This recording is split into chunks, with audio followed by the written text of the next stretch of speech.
We're back. Oh my goodness. We're back. Planet Philly. We're on our own now. We are on our own. Planet Philly is back. I am your host, Nick Earnshaw, joined by two very special guests, or I should say contributors to Planet Philly, no longer guests anymore. Jenn McGraw, Jason Joseph are joining me today, and we have so much to talk about. We have to talk about the show, what's going to happen with the show. We're relaunching, we're restarting.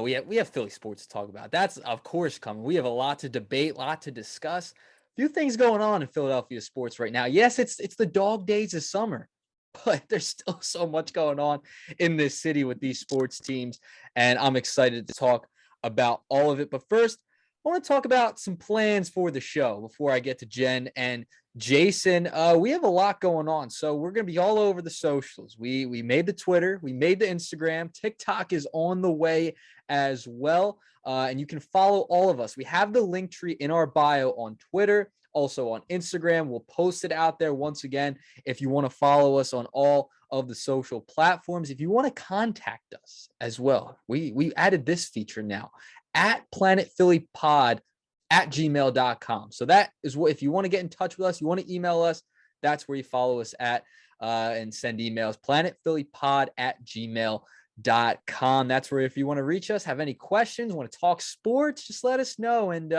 we'll get back to you as soon as we possibly can. But yeah, we have a lot going on. Listen, we plan to do at least 1 to 2 shows a week here for Planet Philly. That's what I plan on doing. Jenn and Jason are going to be regular contributors to the show all the time, and just like how they were before. And we're going to try and get a lot of guests on this show as well. I'm very excited about that. We're going to have some great guests coming up. We have a couple in the works as of right now, so we'll get them rolling and we'll announce them as we go along. But Planet Philly Pod, almost on all the social platforms, Twitter, Instagram, YouTube, our Gmail account as well, at Planet Philly Pod. Also on YouTube, hit that subscribe button. I can't even talk. It's been a minute. It's been a little bit. I'm rusty, Jason and Jenn. I'm rusty. I want to bring them in. Jenn, we're back. We're back again. You have your new podcast as well. You got to plug that too. People have to listen to that because that's going to be a great show. I'm tuned in all the time as well. So Jenn, take it away. Yeah, so I am super happy to be back, of course, on Planet Philly, because I cannot go this much longer without talking about Philadelphia sports like any longer. I'm super glad to be back. Of course, while we took a little break to come back and reboot, I started my own podcast as well called First and Jenn. I was about to just say and Jenn, but you can find it on Twitter and Instagram as of right now. It's just at Jenn Pod, Jenn with 2 N's, just because let's be fan. And yeah, nothing really has been going on, but I'm super happy to be back talking about sports in the city of brotherly love with 2 very talented contributors as well. So I'm just very, very much ready for this new chapter and this new start.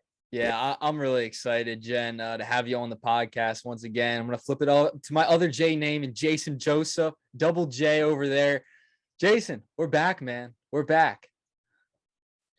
Yes, we are. And honestly, it's a privilege to be here with the both of you.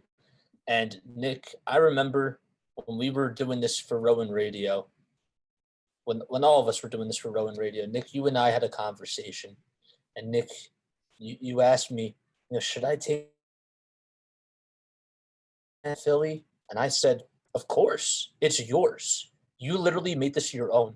And I couldn't be happier to be here with you and Jenn, just to be on here all the time.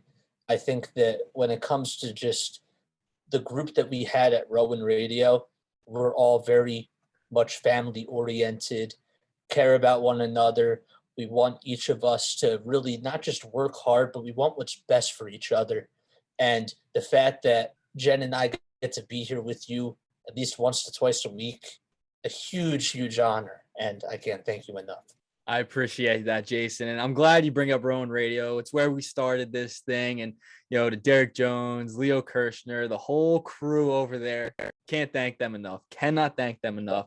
I'm sure you guys could agree with me. Learned so much from them. Learned a ton over there at Rowan, and now we're out in the world now, and we're gonna be doing a couple of different endeavors, I guess, all three of us in the time being, and you'll just stay tuned for our announcements on some things. You'll see in a little bit, but no, it was a great time doing it over there, and we're bringing it, after our time at Rome, we're now starting it on our own, and I'm ready to keep this thing rolling and just make it as big as possible, and see what we can do with it, and see how much great content we can put out there, Jason and Jen. But I want to get your opinions before we start the show. Your expectations. I don't think it's going to go into the ground. I don't think so. I don't plan on it going into the ground. What are your expectations, Jen, for Planet Philly going forward?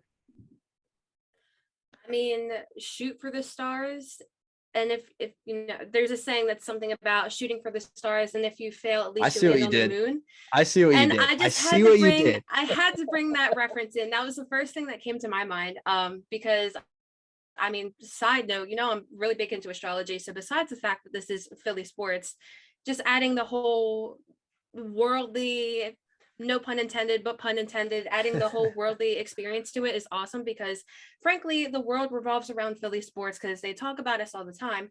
But that being said, expectations for the show, obviously I think we're going to go far. Obviously you got to start somewhere, and that somewhere for us was Rowan Radio, and that's where we each, I guess, found our own voice and our own way to make this show unique. And I think that's kind of what makes this show, the show that you started, Nick, I think that's what makes this show unique, and what so many fans, Philly fans, I mean just fans of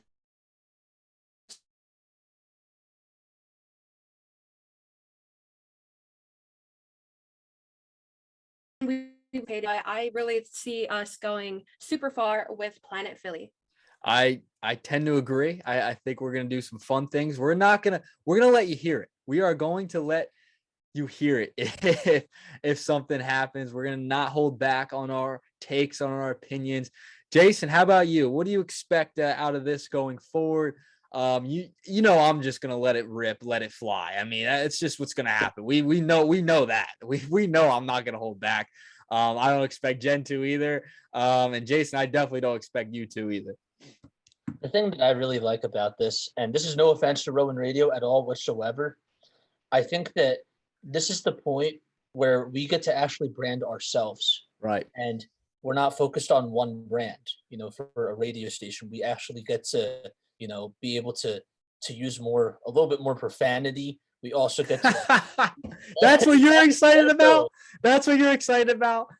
No, but I mean, I think that just the energy and just the passion and just and being able to just work in an environment with people and not have to like rotate, I think that is what's going to make the show really unique. And I like the fact how with a lot of podcasts that you listen to for sports podcasts, especially for Philly, there's this sort of like a similar trend where you have you have one person doing it and there's a whole monologue, and there's not as much of like a back and forth discussion. And what I really like about this platform is that all of us get to use not just our voices, but we get to be very creative. We get to come up with different types of stuff, and it's not just a one-man show. It's literally very collaborative, and I love that. And that's the part that I'm really looking forward to. And I couldn't have asked it any better to just do it with the both of you, because you guys are the most creative people. You guys are all family to me. Yeah, I love it. This is our Planet Philly family. We're gonna hopefully have an extended family as well going forward. But yeah, it's gonna be a fun time. I really think we're gonna have some good discussions, good topics to talk about. I mean, there's always something to talk about in Philadelphia, especially with these four sports teams. So I'm excited. I tend to think this is going to be a very good show to listen to on your way to work. If you're cooking dinner, whatever you want to do, that we just want to have a good discussion, and we want you to chime in on the socials and get involved. We're here to talk. We'll answer back. We're not shy or afraid to answer back to you. So just hit us up at Planet Philly Pod on all the platforms. Twitter, Instagram, YouTube, all of them. TikTok is coming soon as well. We got the Facebook page in the works. So just hit us up and then email planetphillypod@gmail.com. So very excited. Go ahead, Jason. I just wanted to also add another thing too, is that I've also realized that we all have a lot of positive energy, and when things go really, really rough, like for the Phillies and for the Eagles, I think that with all of our personalities, we can create this positive environment. I Like agree. people can actually come on here, and it could kind of be very therapeutic for those Yeah. people. And rather than just shouting out frustration, which of course we're gonna do, because that's just natural. Oh, it's But gonna happen. I can't lie, Jason. It's gonna happen. It's gonna happen yeah, a ton. but at the same time, though, we get to, I guess, rally the troops if that's and I think that we get to create an environment where they feel like that they can just express themselves, when it comes to just other thoughts that they have on the teams and whatnot and how they're doing. But I think that we have this positive environment, this positive culture that will actually influence people to come on here more and participate and get more involved. And I'm really looking forward to that. I couldn't have said it any better, Jason. Very excited for what we have in store for everyone. And, we're excited to get this show on the road. So with that, let's get the show going. Let's get Planet Philly back and rolling once again. We got something to talk about that's been in the news as of the time of this recording, and it's not going to leave the news too soon, I feel like. The 76ers, they unleashed and unveiled a new proposal on a new arena. Yeah, they want to leave the Wells Fargo Center not for another 9-ish years, 2031, 2032. I can't believe I'm saying those years out loud, but that's what they want to do. And, I got a question. They want to put it in Center City, right near Market Street, right on Market Street. And, right near City Hall, not too far. Easy to get to, not too far from the Patco train stations coming from New South Jersey, not too far from SEPTA stations as well. They want to put it in that Center City lot in the Fashion District. This is a very interesting proposal that I saw, Jen, from the Sixers today. I wake up to this news and I'm like, whoa, all right. I saw the rumors swirling around. They sent out like a poll a few weeks back or something like that. And then all of a sudden, boom, the proposal's out there for the world to see. And, there's been mixed, I feel like, feedback on this. So, Jen, first I'll go to you. Do we love it or do we hate it? Do we hate it or love it? I don't know. I'm really on the fence about it just because as a sports business and sports management plugging, but besides the point, as a sports business person, I love the idea because you're in, like you said, you're in Center City, you're in the Fashion District that would just opened up about a couple years ago. It's still making a lot of money. It's still a very booming economically area.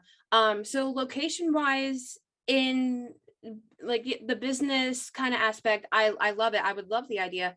But for the fans and for just the sport itself, I can't say that I love it too much, personally, just because I know this is something that's going to be a huge topic tonight for this specific segment.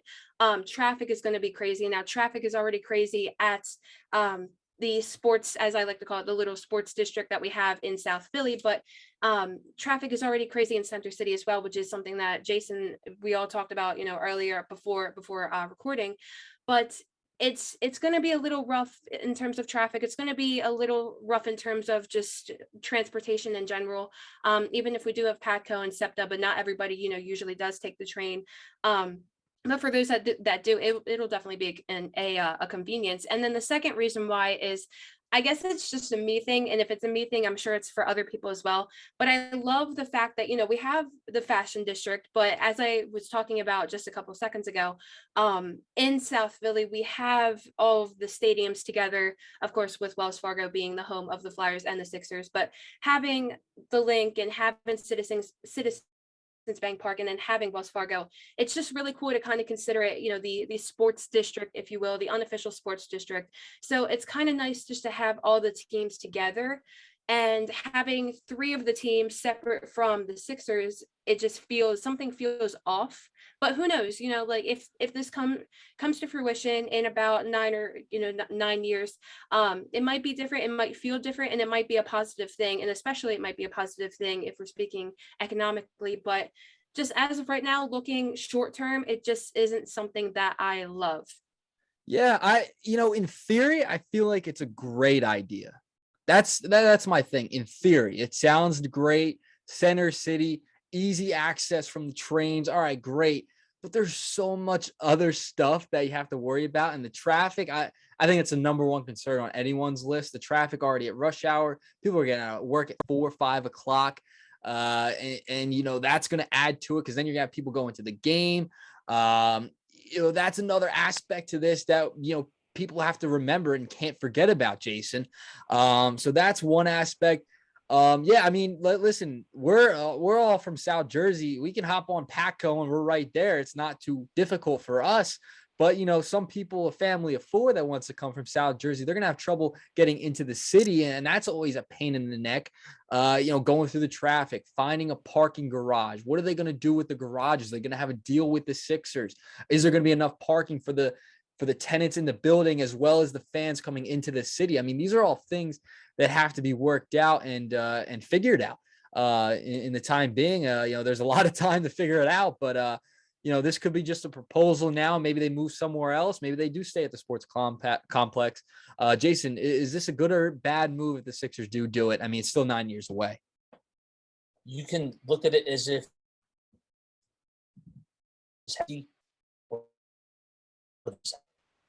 and I think that when it comes to looking at it from both perspectives of why this could be a good thing, why this could actually maybe not be as such of a good thing, there's so many ways that you can look at this, and it's so funny to me because when you pop open this umbrella of just this topic, there's so many things that come to my mind. The first thing that I think is really important is that I know it was just 11 days ago, but this is going to be right near Chinatown, and it's in Center City. And there was a shooting in Chinatown about 11 days ago. And so crime rate in Philadelphia isn't such a good thing now. Now, this is 9 years away. Do we think that crime is going to go down there? I don't know. We can't predict the future. But I think from like a realistic standpoint, if people aren't going to feel safe because crime rates, hopefully this doesn't happen, but if crime rates go up, who's going to want to go to the game? Yeah. No, I think you make a good point. I think that's definitely a part of it.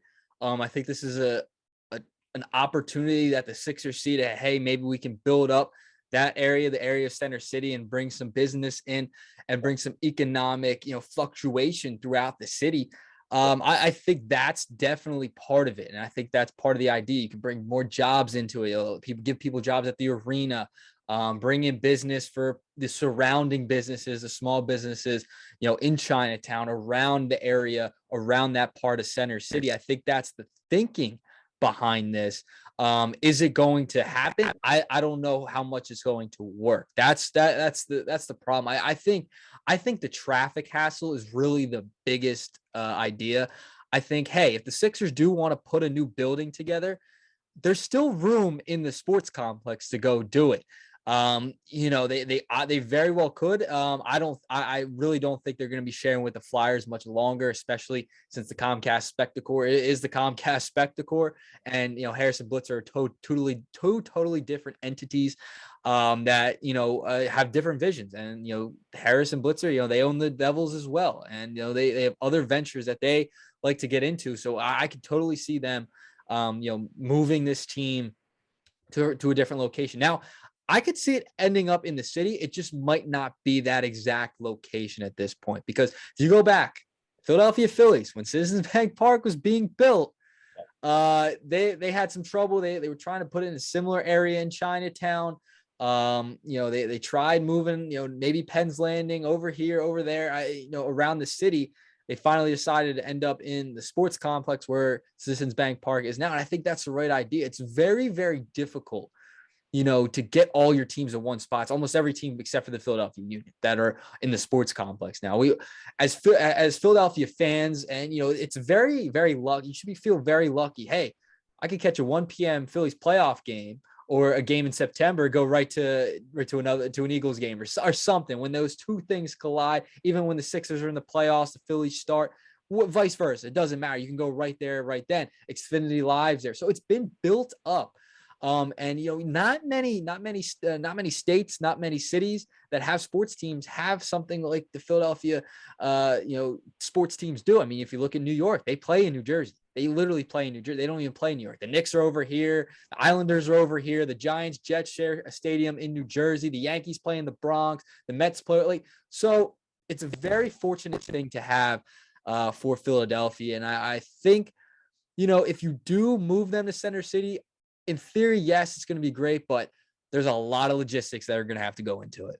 I have to add something. I have to say also that we don't know what the transportation is going to be like in 9 years. Right. Are we going to run off of gas? Are we still going to have gas cars, or is everything just going to be electric?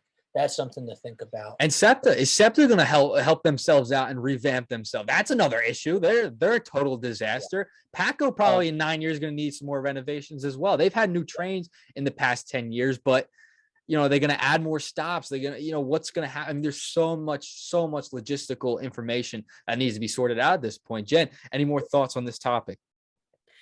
Yeah, actually just kind of branching off of that too, and kind of bringing a little world news into this. We've got an ongoing climate issue. I mean, this past week has been ungodly hot, and over in Europe has been hot as well. So they got to factor in, what kind of transportation should this venture really exactly. Like, what are the laws going to be at that point?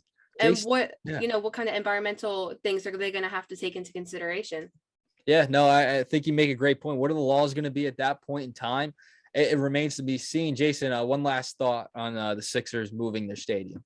Yeah, so I want to also look at it from the positives perspective too, because I think that that's another interesting way to look at it. Because so the Sixers and the Flyers both share the Wells Fargo Center. Yes. Now you're basically saying that the Sixers aren't going to have to share the Wells Fargo Center with the Flyers. Yeah. So that means that when it comes to making up the schedules, that more people will actually be able to, it's not going to be as like, like the change of scenery, like when they change the hardwood and when they change the ice, there's not going to have to be as many ground crew workers. Now that's going to get rid of jobs, and that's not good in that sense. But you look at it from just a facilities standpoint, there's not going to be as much of a rush you're not going to have to change the hardwood. You're not going to have as many grounds crew people to just, go out of their way and make a change. Because sometimes like the Sixers and the Flyers used to play at some points like on the same day. Yeah, that's happened many times. So that's one thing I wanted to point. The other thing too is that this is privately funded. So people aren't going to have to pay taxes on this. And that's something that I think is great, because from just an economical standpoint, not a whole lot of people come from money, especially in that area. So you're going to be helping them save money in that regard. Yeah, I'm glad you brought that up. I mean, I think that's one of the big sticking points with this, that they will privately fund this stadium. I think that's huge, and that gets more people on board, and that will get the city of Philadelphia more so on board. I feel like when the time is right, when they try and get this thing through. I think that's big. I think that's the biggest point to this, that it is privately funded. No taxpayer dollars are going to go into this stadium. And I think at that point, it's like, okay, you can do whatever you like at this point. If you're privately going to fund it, hey, I think that's going to help out a lot in them selling this idea to the city of Philadelphia and the people of the city. But listen, it was very interesting story that came out today. It's been all over the place, to say the least. It's been on every news network you can imagine in and around Philadelphia. It's been the talk of the town as well. But hey, it's exciting. But unfortunately, by the time the Sixers move out of the Wells Fargo Center, the lease is up in 9 years. Mr. Embiid, he put out, he was pretty upset. He was disappointed that it's going to be in 2031 that this would happen. And, you know, a guy that just signed with the Philadelphia 76ers, Mr. James Harden, he'll probably be long gone out of a Sixers uniform by that point. But, hey, he's sticking around for the next year or so. Definitely a year. He'll definitely be here for a year. James Harden, he signed a new 2-year, $68.6 million extension with the Philadelphia 76ers. Officially, no surprise there. Did come with a player option and will make $33 million next year. And that's nearly $14 million less than what he would have made if he opted into his previous contract. Jason, not a surprise he re-signed. We knew this was coming. We knew he was going to take a pay cut. Is James Harden taking a pay cut? How important is that for the Sixers? And are some people aren't in belief of it? You know, he's going to make up the money elsewhere. So what? He took a pay cut for the salary cap, and they were able to sign PJ Tucker, which I think a contract was a little too much to put it nicely. They get out and get Melton. They go out and get Daniel House as well. They're able to get a few more guys to add to that depth. I mean, what do you make of Harden taking the pay cut? So this morning I wake up and I watch Undisputed. I don't really watch it too much live, but today happened to be the case where I was watching it live. Now, I know that's a debate show, and that's a different format because it's on Fox and they have their own rules and whatnot. But Shannon said something to me that kind of made me a little, I don't want to say irate, but it definitely infuriated something in me. And he just talked about how, you know, Tom Brady didn't buy himself a championship or a Super Bowl ring. And when you really think about it, when you think about the greats, when you think about the guys like Tim Duncan that he even brought up, talent is what wins. But at the same time, you have to be willing to get pieces to surround you. It's not just a one-man show. You're a part of a team. You're a part of a team that is just not, it's not supposed to be individualized. It's supposed to be cohesive, and it's supposed to bring people together. And the fact that James Harden is just saying that, the fact that James Harden took this deal, to me, was from his sort of standpoint saying not just the team, but maybe to himself, that I'm not playing like a max player. I played for 11 seasons. I got my money. You know, I don't want scoring titles anymore. I want to win a championship. Give him a lot of credit, because for him to put his money now where his mouth, not, you know, go for the max deal, to me says a lot about his personality. It says a lot about his nature. And when you're looking at TikToks of him and Joel and PJ Tucker all working out together, and you see all these workout videos, it's just something that is a breath of fresh air. And that tells me that he said to himself, I'm not playing at my best. I have to be better. If I want to get a max contract, I got to act like I should get it, and I have to play at that high level. And for him to do that, that takes a lot of guts. Yeah, no, I think you're definitely right, because I mean, we saw James Harden. He was not the James Harden from the Houston Rockets a few years ago in the playoffs and towards the end of the season with the Sixers. Was it the hamstring? Maybe. Was it him getting older? I think that's part of it. And, you know, he has to really, he realized, hey, I'm this player right now. I'm at this level. I think he can get back to a higher level than he played this year with the Philadelphia 76ers. But this is him realizing, hey, number one, I'm not the player that I used to be. And number two, this is going to be probably my last couple of shots at a title with Joel Embiid, who, you know, he's a big man. How much longer does he have? His prime is only going to be so long. And, you know, you take the pay cut, you bring in a guy like PJ Tucker, has that championship pedigree, plays really good defense. You want that on your team. You get a guy like Melton, who didn't play a ton of minutes with the Memphis Grizzlies last year, but he comes in and he's going to give you something, a little bit of a spark, a little bit of fiery offensive prowess, as well as on the defensive end. He plays pretty good defense as well. And he could shoot the three ball a little bit. So you bring him in and you bring in Melton, who, is back, or excuse me, you bring in House, who was also with the Houston Rockets back in the day with James Harden and Daryl Morey. You bring a couple of these guys in, you look a little more deeper as a team. And Jen, I mean, this is what James Harden had to realize, and they're able to get it done and work something out.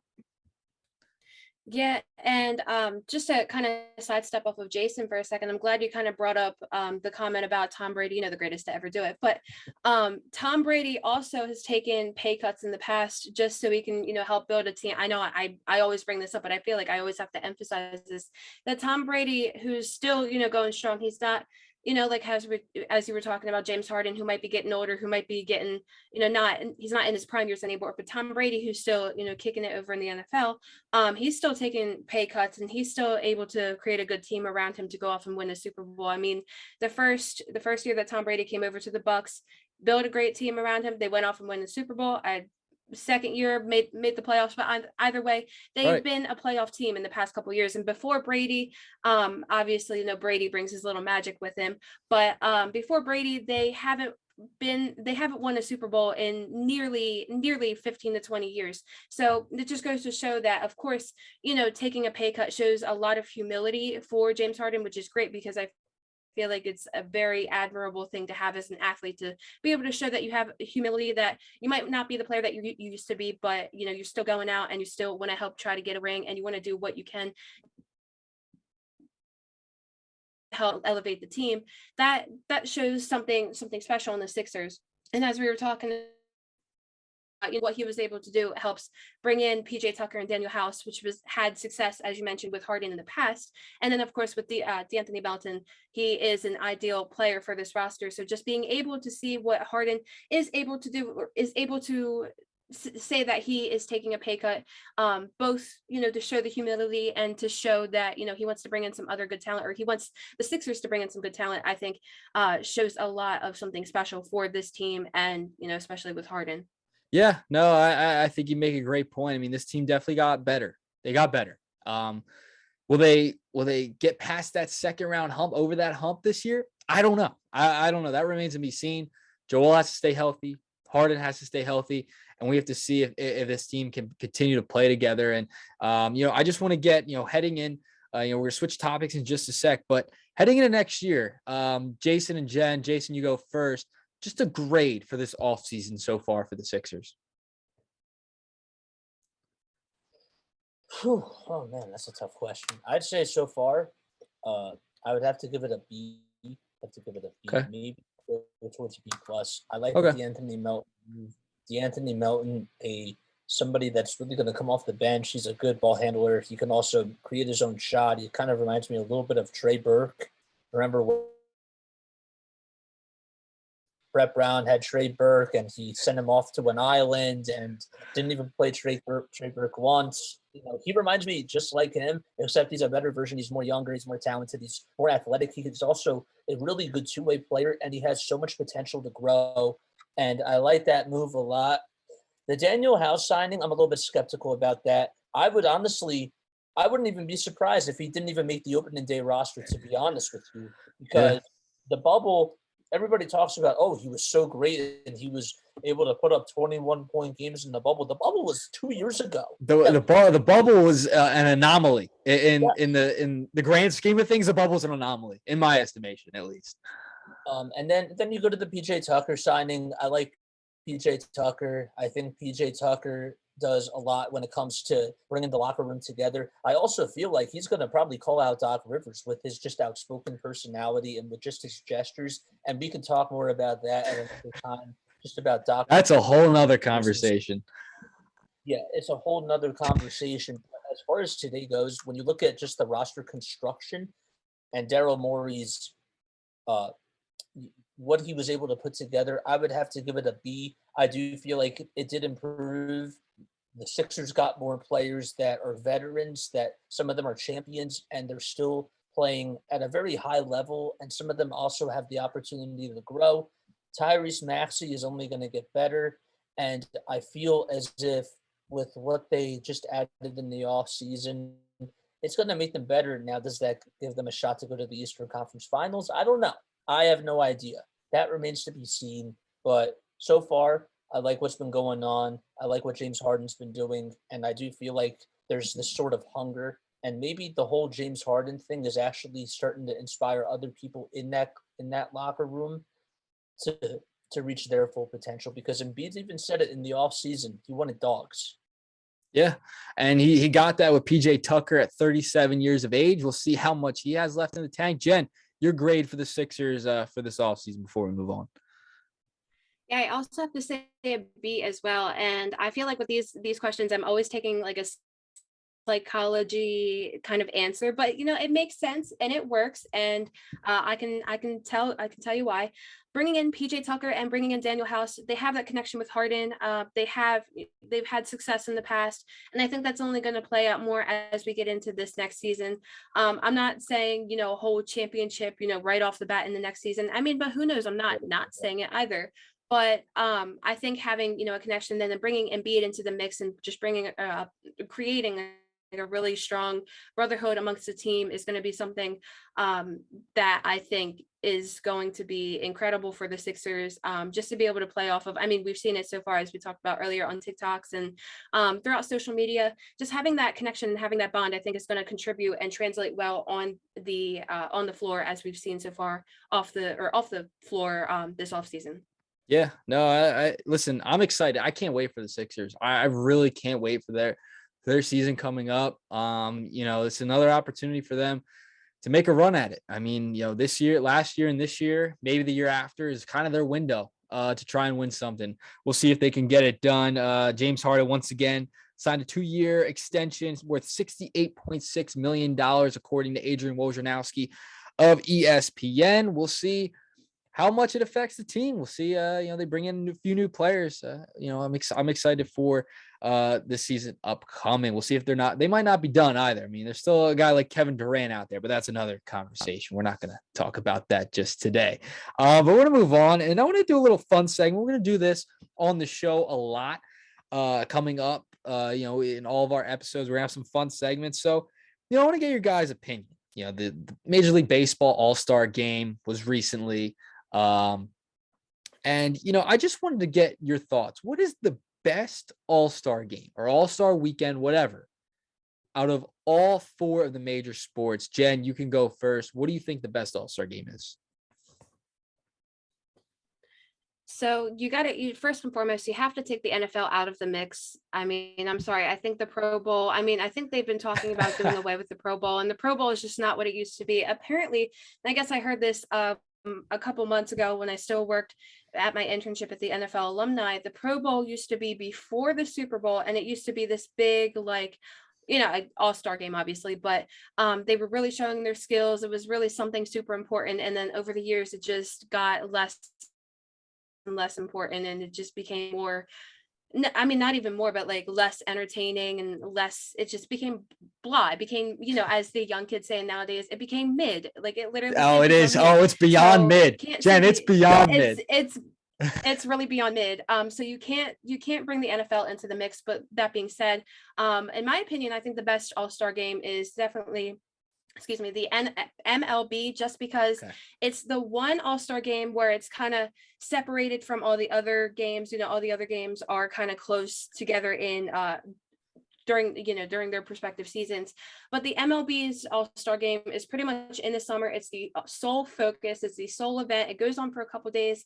It's fun to watch. And I think if the only thing that would make it better is probably having it on the 4th of July. I don't know how that schedule would really play out, but I have to say, just because it's the sole focus and it's something quite enjoyable, I have to say the MLB has the best All-Star game. All right. I like it. Jason, we might have a similar one. Jen, Jason, how about you? Well, they say that when it comes to popularity, that football is king. But when it comes to all-star games, MLB is the king. MLB is the king. And the reason why, it's not just because of the all-star game. It's because of the celebrity games, and it's also because of the home run derby. And the home run derby has always been the best festivity for an all-star weekend in all the big four sports. I think it's better than the slam dunk contest. I think it's better than all the shootout activities that they do in the NHL. And when I was watching Justin Bohr and Pete Alonso go in there, it was really great. It was so much fun to watch. I just feel like when Josh Hamilton is hitting 25 or more home runs and Bobby Abreu is just hitting balls that are 450 feet, and then you hear, what's his name? Chris, tell me what his name is. You know who I'm talking about. You know, Yeah, I know who you're talking about. Oh man, it's gonna bug me. He would always back, and Oh, go. Chris Berman. You mean Chris Berman? Oh, yeah. Chris Berman. Berman. I tweeted that out. I Berman. tweeted that out, Jason. I did tweet that out. I said I miss Chris Berman. I miss the back. You know, he was the best. He was the best at it. How can you not miss Chris Berman? So, but as far as the festivities when it comes to All-Star Weekend, who does it the best? It's MLB. I also really like how in the All-Star game themselves, they also allow it. It seems like it's the most competitive out of the big four. Like you can't just not try and not throw like a 95 mile per hour you have to throw like 95 mile per hour fastballs, 92 mile per hour sliders. You can't just be throwing like these 52 mile per hour off speed pitches because then it's gonna look silly. You can make the argument that when it comes to the NBA and the lack of defense, that looks silly too. But I think that when it comes to just looking at it from the audience's eyes, MLB does it best. Yeah, I'm with you both. I do think Major League Baseball has the best All-Star game.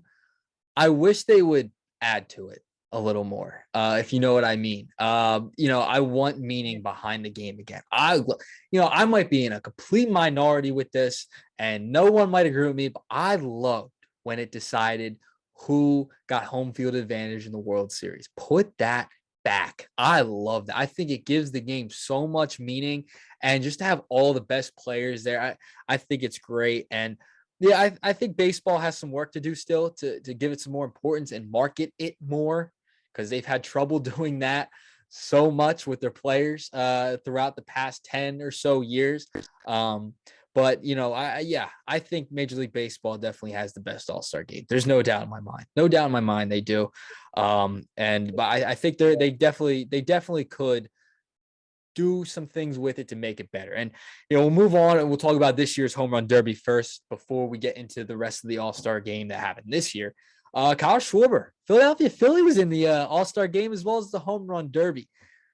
Now, I don't like to get into conspiracies or anything, but ESPN had, this was I think kind of well documented. ESPN had a little trouble counting the home runs, and some may say Kyle Schwarber might have got robbed. I was just disappointed overall in his performance. I thought he should have got out of round one, but how can you go up against Albert Pujols after they give the guy a standing ovation? All the players go over him. How are you going to go out there and beat Albert Pujols? I don't know. It was interesting. ESPN didn't count the home runs right in the end as well. I think they forgot one of Juan Soto's home runs. But I was a little disappointed in Kyle Schwarber's performance. Maybe he's saving him for the second half, Jen. Yeah, I have to agree. I'm still kind of pretty much on the fence about it because I can see both sides. It's a live. It was a live broadcast. Yeah, it was a live broadcast. Yeah. So mistakes happen in live broadcast. Mistakes happen in anything that's live. It's prone to happen. So, I do see where the ESPN could have failed. Could have failed to count. Yeah. But I also agree that I was kind of disappointed in his performance as well. So I kind of see both sides. But as somebody who's a little bit more biased, I do kind of feel like, as somebody who has worked in live broadcasting, that mistakes do happen. And I'm sure I don't doubt that it could have happened that ESPN failed to count his home run, especially with how close the wind was. So it made it that much more tense. Yeah. Cannot lie. Yeah, I was close. I was watching it. I don't know. He might have gotten that extra one at the buzzer. I don't know. Jason, not too fond of. I wasn't too fond of his performance. But like, how are you going to follow up and beat Albert Pujols after all that? I mean, you can't be the guy to beat the legend. You got to give him one round, don't you? I can't speak on behalf of Kyle Schwarber, but here's what I will tell you. I will tell you that I was happy that, first of all, he was in the Derby because he deserved to be there. We can talk about guys that didn't want to do the home run derby and some of these other guys that are in the top 5 in home runs that didn't do it. That's a whole nother debate. But the fact that we got to see Kyle Schwarber be there and represent Philadelphia, I think that was nice to see. I know that some people don't have their own beliefs about the home run derby. Does it affect their swing in the second half or moving forward? For some people, it helps them. For some people, it doesn't. And people are still very skeptical about what Kyle Schwarber's second half is going to be. As far as the performance itself, you should have asked me what kind of grade I would have gave that, because that I have an accurate answer for, and that is a D. A D. Not an F. Not an F. He didn't win. He gets an F in my book. Disappointing. Yeah, Jason, at least we had a Philly in it. It was first Philly since Rhys Hoskins a couple of years ago. He was in it. We remember what Ryan Howard did, Bobby Abreu as well, 2 notable Phillies to participate in the home run derby. But yeah, I mean, I would have liked to seen Schwarber move on at least one round. I mean, that would have been cool, but he didn't. Oh well. Go ahead, Jason. Remember too, the year that Bryce Harper won it, who did he go up against? Yeah, that's true. Finals, Kyle Schwarber. He did. So Schwarber had to live up to that expectation. Yeah. And you know what? Bryce is not here this year. I got to win it. I got to do it. And that was disappointing. It was too much. It was too much. Hopefully he's saving some home runs for the second half. Now, there was a proposed. I mean, well, it was implemented, but it didn't actually get to happen. The extra innings proposal. Now, the American League team as well as the National League team, they got to choose 3 players in case they went into extra innings to have a home run derby to decide the winner of the game. Jen, your thoughts? I love it. I would have loved to see that play out. It did not. I agree. As somebody who pretty much loves, like exciting sports television. I mean, obviously as a Phillies fan, you always love something exciting happening, in Philadelphia, but on a national scale, I would have loved it. I just, like I was talking about earlier, with just the tension of, who's going to win, with that kind of anticipation. I absolutely would have loved it. That being said, I do have to just play a hypothetical. Now, I could be wrong, but each of the batters would get 3 swings. Correct? Yes, you're 100% correct. Yep. So what if, and I mean, this is probably once in a blue moon, super impossible. What if all 3 batters, like all of them, I guess, like bat 100, or it's like, what if it ties again? I think you keep going, right? I believe you just keep going. Okay, so you have a winner. If they kept going, then that, I mean, I guess that would just add to more of the suspense. I love it. I love it. I like it too. I do like it too, but I had to think about that. Like, what if they tie again? Yeah, I guess you just keep going. Jason, your thoughts on this? I want to get you in. Now I feel like I'm on like Mars or something. I really don't understand the whole logic behind this at all. Why? Why? It's great. This is a guy right here that won so many changes now in baseball, yet he works a pitch clock and he doesn't like the pitch clock. And it's just so bad. I don't want to say baffling, but it's so confusing to me how like that whole philosophy works. That's a whole another story. But when it comes to this whole home run derby, like, then what's the home run derby itself? It doesn't make any sort of sense to me. I always have thought that when it came to the extra innings, you got to play until it's over. Now you're making it like a shootout in hockey. That's pretty much what you're doing. I think it's cool. I like it. I like this. This is speeding up the game. It's making it more. I'm not saying to put it in all the games for every single game of the year. This is just for fun at the All-Star game. I think it's a good idea. This is also a panic move to me by Rob Manfred, because he's also really likes a lot of offense, but he wants to speed up the game. as well, which really contradicts everything with the whole timing of everything. But that's all I gotta say. You know, you're making No, the game longer. Like you want to shorten the game, but like you're making it longer. Like I don't I know. don't Listen, I understand. liked it for the All-Star game. If I would have to see it play out if I'd want it to actually be implemented maybe at some level. But I'd have to see it play out in All-Star game first. I'm not all the way there yet, Jason. Don't get me twisted. I'm not all the way there yet. I'm not off my rocker that far I'll just yet. believe that when I see it. I'm not that far yet. I might get there. I might get there. If I read more into it and think about it a little more, you might get me for a home run derby instead of extra inning. You might get me for it. Maybe you You should might. participate in the home run derby. Oh, I can't hit. I can't hit a ball. I can barely hit a ball outside the infield at this point in my life. Oh, those days are You did over. some great diving catches though at the I did do that at one point. That those days are gone though. All right, we'll talk before we wrap this segment up. I want to talk a little Phils. You know, they're right in it. They're right in it. You know, they're right in a wild card mix. I mean, I think they're going to be in it till the end. Jenn, I'll go to you.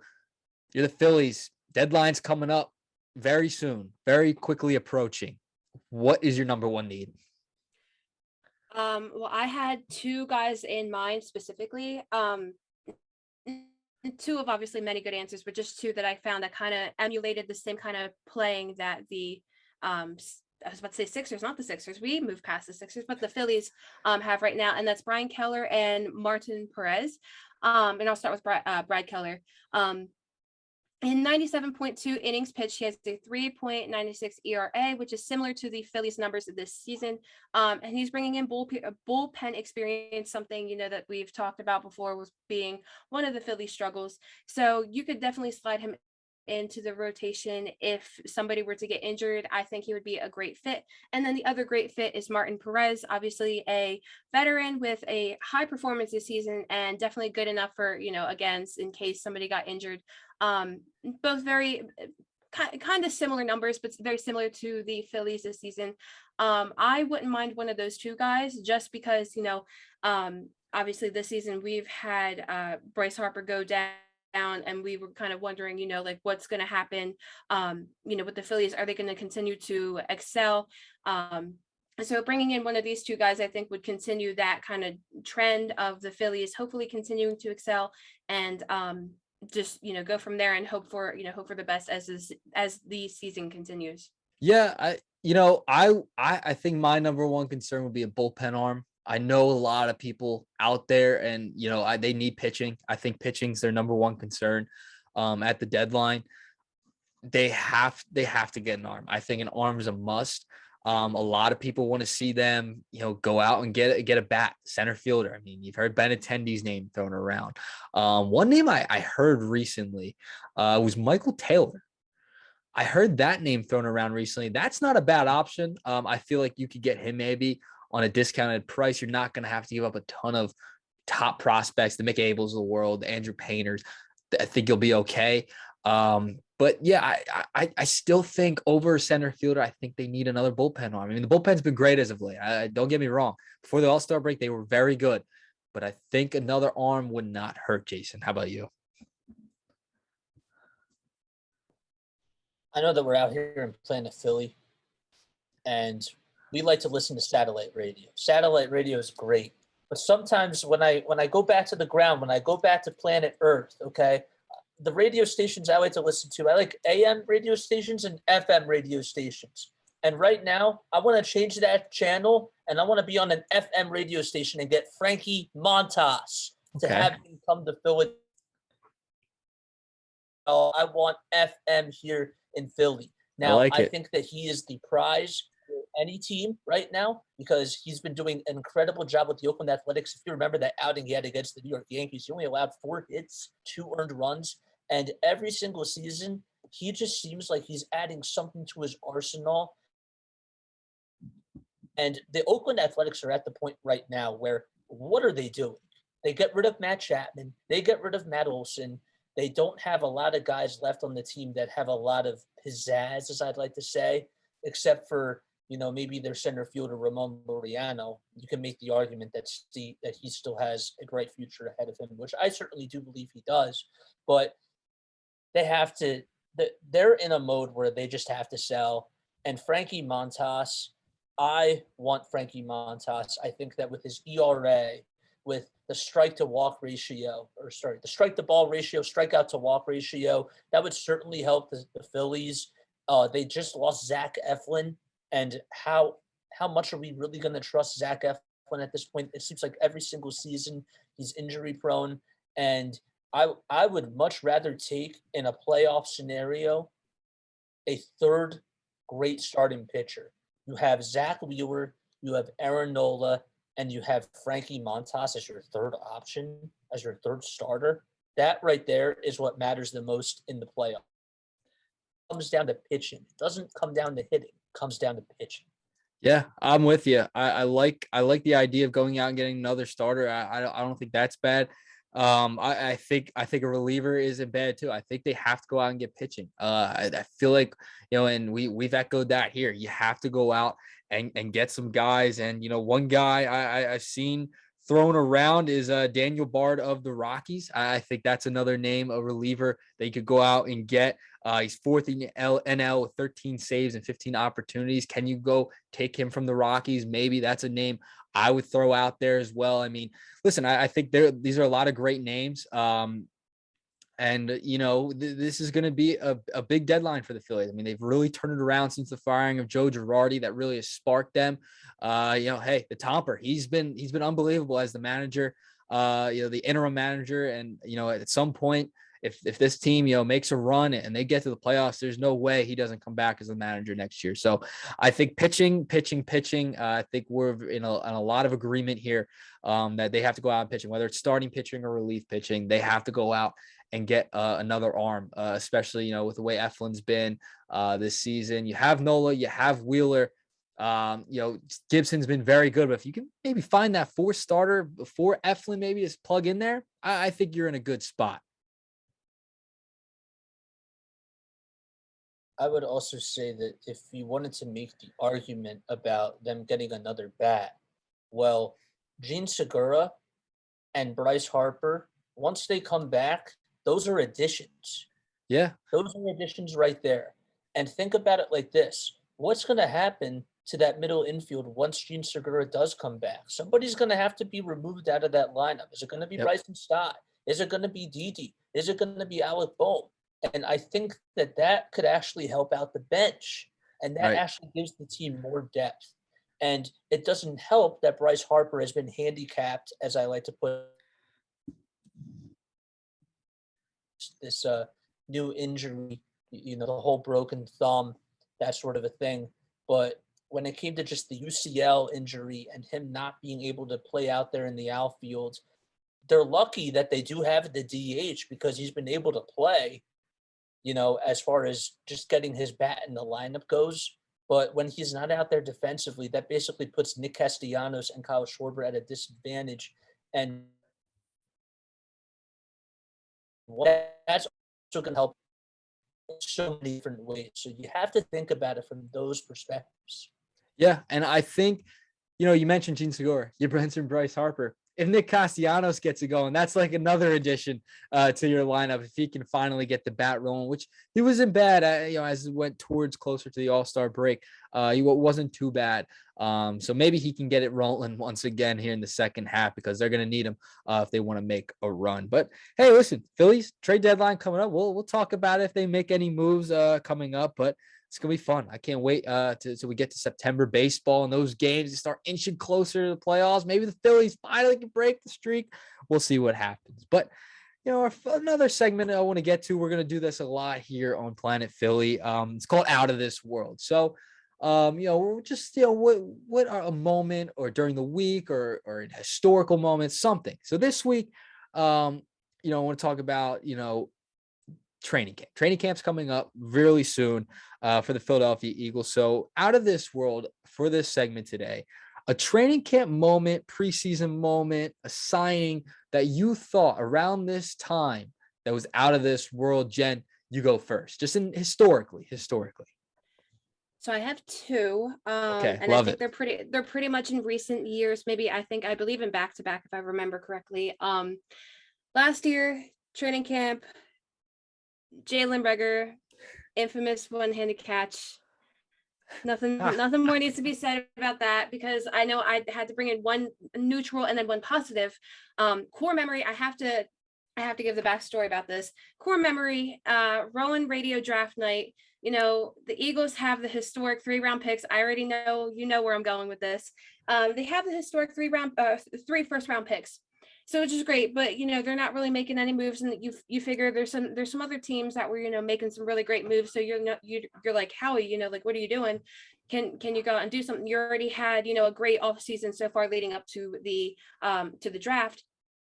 Next thing you know, he trades one of the picks and some other stuff, some other deals for AJ Brown. And you already know, you were excited about it. Danny was excited about it. I was sitting just waiting, you know, to go on. I switched out with another Roland radio person so I could go in and kind of talk about the draft. I was speechless then. I'm not so speechless now because obviously seeing this guy can do is incredible, and it's going to be really cool to see a wide receiver paired up with Devontae Smith to be able to help out Jalen Hurts. I know we'll get to later, but just to be able to help out Jalen Hurts this season. And I think honestly that deserves some, you know, historic praise because this is definitely going to go down as a really good move this offseason by Howie.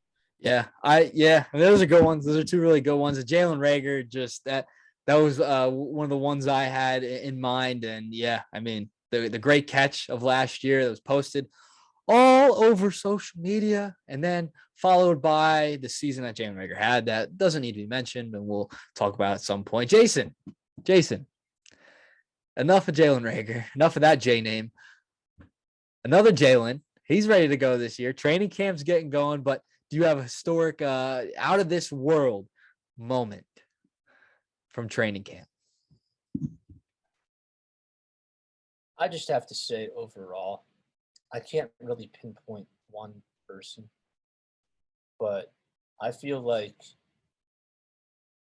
this season is about Jalen Hurts.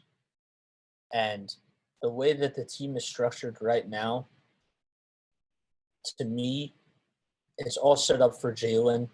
And I think that when I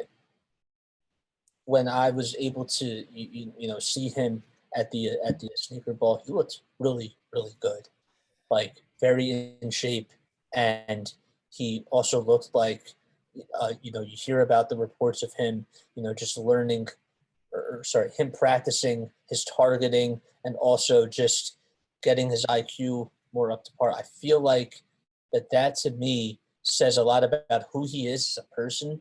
And I think that could be a really big addition for the Eagles because him taking that next step is going to help them go far. And that's what it relies on. Yeah. So. No. All right. I like it. Jalen Hurts looking out of this world heading into this season. I like it. And it does depend on him. He needs to, maybe not be out of this world phenomenal, but he's going to have to be somewhere close to that. I feel like if they want to go above and beyond this year, but I will round my out of this world moment out with this one. So Super Bowl season for the Philadelphia Eagles, 2017. Now, I don't know how much of a difference this player made, but I think he made a substantial difference. They had to go out and get somebody for the other side, and that's when they traded for Ronald Darby from the Buffalo Bills. I think that was an out-of-this-world trade. He had a pretty good year with them during the Super Bowl season, obviously kind of falter with injuries as well. And, he gives them an opportunity that season, to compete. And, hey, he had a pretty good Super Bowl. He had a pretty good playoff run. You got to give him credit. So I think the Ronald Darby trade, I think it worked out for the Eagles in the end. Jason. When we talk about it from a historical context, I was also going to add the name Jay Ajayi. Yes, I love it. I love it. The fact that he was able to not just be on that Super Bowl team, what did he do? Not just during the Super Bowl, but throughout those playoffs, he was a spark plug. He was somebody that if you had a third down and you needed somebody to run up the middle, and if you needed somebody to break through tackles, he was that guy. He was that guy that gave this team so much energy, not just on the field, but in the locker room. And if they don't have a Jahi, you can make the argument that they don't even go to the Super Bowl without him. Yeah, I agree. That's definitely a good one as well. And, Darby, he did miss some time that season. But, hey, I think that was a big piece. I mean, you only had Jalen Mills on the outside. I mean, they didn't really have a guy who'd been around the league for a couple of years. He spent some time with Buffalo. Injuries kind of have derailed his career a little bit, but I think that was a good move. And Ajayi, that's clearly a big one. So to round out, I want to talk a little bit about the Eagles and, kind of going back to Jalen Hurts, Jen, a little bit. I mean, we heard the report coming out that, he had a bad day training camp from Derek Gunn, who's very well respected. We know Derek Gunn, one of the better Eagles reporters over the last 20, 30 years, very respectable. Even if the report is accurate, which I believe it probably is, does it concern you from one practice that he had a bad day? To me, it doesn't. I have no concern. Yeah, I'm waiting until week 1, and that's when we'll see, because preseason doesn't even matter to me as much anyway.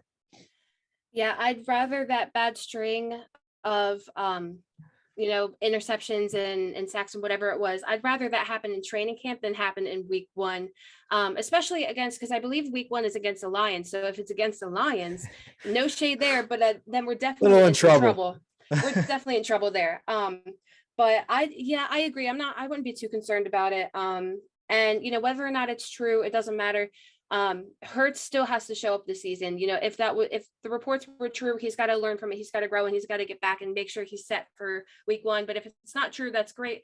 But he still has to show up, because we are putting full faith in Jalen Hurts this year. I mean, we've seen it, like I just mentioned with AJ Brown and some of the other pieces that we're moving around to create a really good offense for Jalen Hurts to be able to thrive.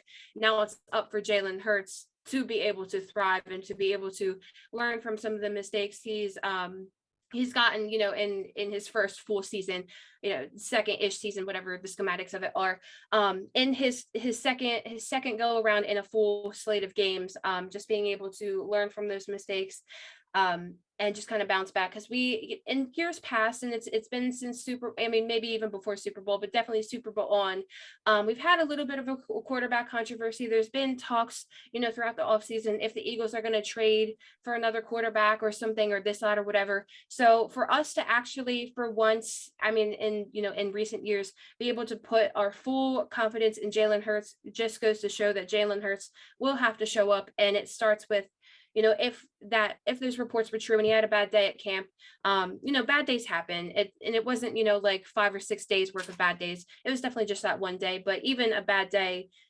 can set the tone, going into week 1. But it's all about how you bounce back from it. And I hope that Jalen Hurts is able to bounce back from it, which obviously he probably will, bounce back from it and get ready for week 1.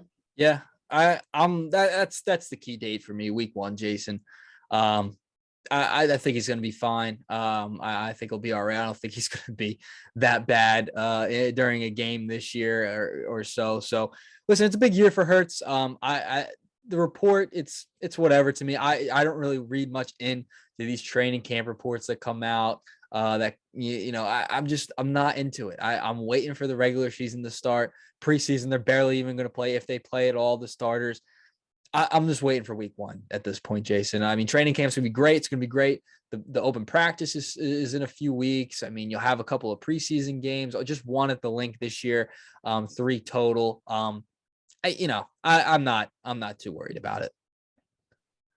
Give the poor man a break. This is a guy that literally has been criticized for so long. It kind of reminds me, not to get so political here, but when you ask a Philly fan if they would rather have, if they like Jalen Hurts or they don't, it's like, it's literally split right down the middle. And it's kind of like Democrats and Republicans sort of a thing. Like some people believe that, they need another quarterback. And then there's other people that believe that he's the guy. And I'm at the point where I just want to see him compete on the field during a regular season game.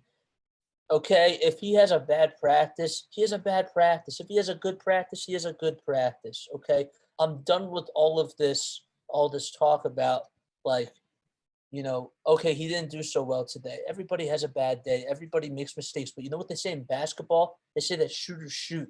They say in football, you got to keep throwing. You got to keep passing, because the more times you do it, the more chances you're going to get. So you have to keep throwing the ball. You have to try to just shake and just ready for that. And I don't really put a lot of whole stock into it at all whatsoever. I'm just ready for the season to start for the Eagles and get the pumpkin spice coffee ready because enough is enough. Yeah. Hey, I'm with you. Let's get the season rolling. I'm excited. The next couple months, like September, October, November, Sixers will be back.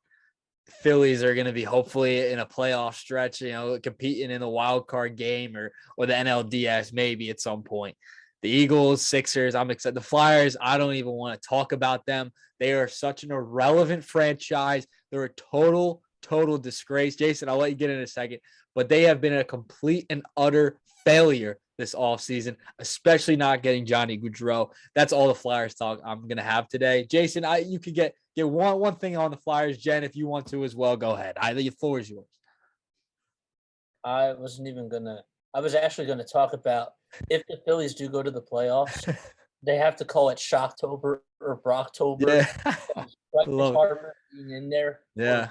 Schwarber, that would be so great for the city. The Flyers, they just don't know what they're doing. No, it's that simple. And I feel sorry for them as a fan because it's not just about the popularity of the sport. Football is king according to popularity, especially in Philadelphia. The way it is right now is it's the Flyers, the Sixers, the Phillies, it's the Eagles, the Sixers, the Phillies, and the Flyers. There we go. Yeah. And honestly, maybe even the Union above the Flyers at this point. I'd put them above them. I agree with you. And it's sad because it's not just about the popularity of the sport as to why they're, not getting talked about as much. It's really just the team that they have. The Sixers have made it to the Eastern Conference semifinals for the past 4 to 5 years. The Eagles are on the come up and they're on the verge of actually going pretty far, not just going to the playoffs, but going pretty far. The Phillies, for the first time in 11 years, are hoping to get a playoff spot, and they actually have a really good team. And the Flyers are just stuck in the mud. Yep. Like Paul, they're stuck in the mud. They're not getting out of the mud anytime soon either. So it's a tough time to be a Flyers fan, especially if you're a big hockey fan. They're just not going to be a good team next year. But to end it out, this is going to be a segment we do every single week. Space Jammin'. Jason Joseph, he did think of this name. Got to give him credit for this one. Great job with the name. What are we listening to? What are we listening to? Music.